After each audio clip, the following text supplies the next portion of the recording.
Hi everyone, I am in my hotel backyard in Chiang Mai. Anyway, we're getting ready to go to Elephant Nature Park. Super excited. It is a rescue sanctuary for elephants.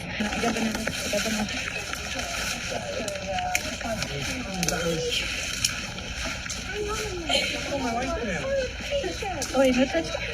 You can touch them.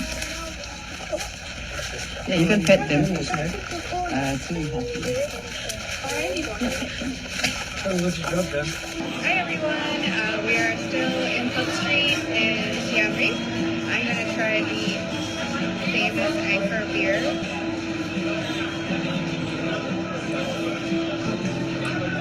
It's good, I think. I'm not a beer drink. So, that is my experience with Anchor beer. We'll be giving that to someone else.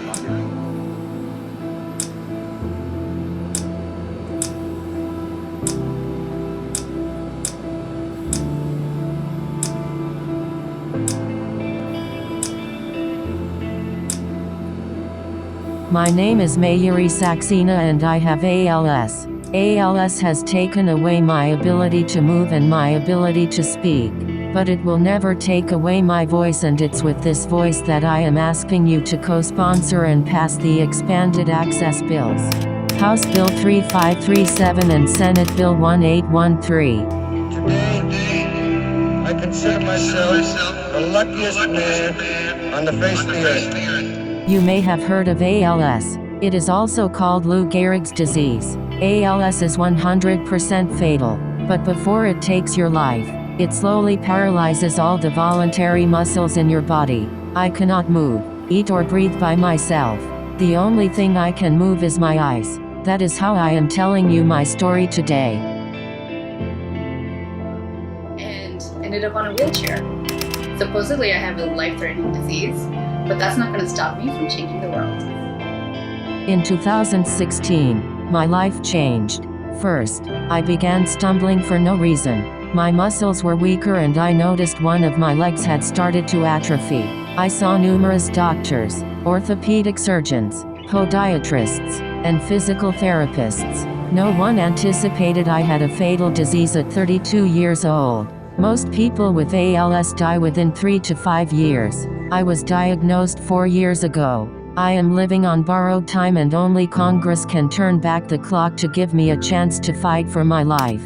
Every day I am dying a little bit more, waiting for access to promising drugs that are trapped in clinical trials. If this bill had existed when I was diagnosed, it is possible that I wouldn't be using eye gaze technology to talk to you today. I think some of the important lessons that you should really take to heart is, of course, be grateful for the people around you, for what you have. And I know that's, people say it all the time, be grateful for what you have, but really, one day, I was walking, and the next day you're not. Today I am 36 years old. I worked hard to earn my International Affairs degree from George Washington University. I went on to get a double master's in International Affairs and in Public Administration. I interned at the State Department. I lived in Virginia. International public policy was my passion. I lived in your world. I was you, your chief of staff, your legislative director, your daughter. ALS is very difficult to diagnose, and the delay in diagnosis means over 90% of people with this insidious lethal disease never qualify for a potentially life-changing clinical trial. I am in that unlucky 90%. I do know I am lucky, as Dr. Robert Brown of the University of Massachusetts is my neurologist. Dr. Brown was the first to discover a gene that causes ALS. Ironically, that very same SOD1 mutation that I have.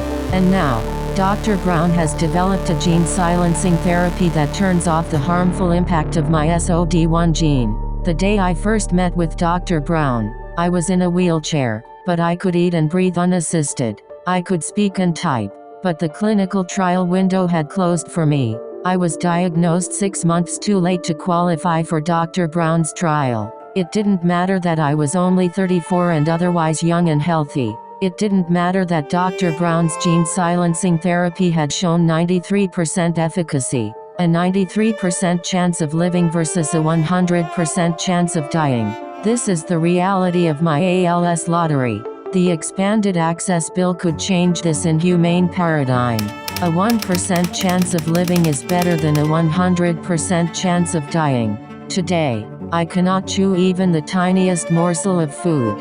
I cannot swallow liquids now. I get all my nutrition through a feeding tube in a hole in my abdomen. Today, I cannot even swallow my own saliva. A nurse regularly suctions the saliva out of my mouth so I don't choke.